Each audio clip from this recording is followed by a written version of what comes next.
what is the motivation? Why, as a researcher looking at collaboration, what do we want to know? Okay.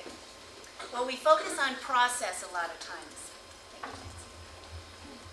So process means what's happening when people are talking, when people are working together.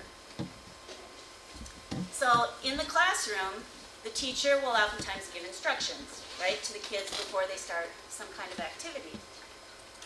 And then after, the students have some kind of product that they will work on and give to the teacher for grading. Now the process is what happens in between those two things, when you give the instructions and when they hand in what their work. And that's what we're interested in. And then we have this context.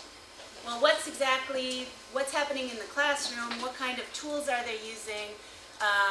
What does the principal think? What's the pedagogical scenario? All this kind of stuff is context. And it's difficult, that's why I have it like this, because you don't know always what to include in the context. It can be a whole bunch, it's everything really. It could be the society, it could be what the government is doing right now in the schools. You have a reform going on in Hong Kong right now, or very soon. What's that got to do with what's happening in the classroom? So for your research question, you need to define the context, and you have to take the pertinent elements that are going to make a difference in your analysis. And it's not always easy to choose that, okay? And then a lot of times, we do longitudinal studies. We do studies across time. Well, we'll be in a classroom and we'll look at what's happening, and then we continue to visit the same classroom through a period of weeks or months, and what we're interested in is how the children progress in their learning. Okay? So those are longitudinal studies. In computer-supported collaborative learning, there are lots of different types of situations, and they vary across space, how they're mediated, so what kind of tools and what you use with the computer, and also they vary across time.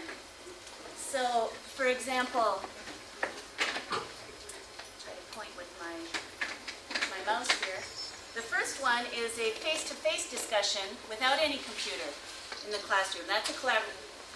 It's not a computer-supported collaborative learning situation, but it's a collaborative learning situation, or it could be.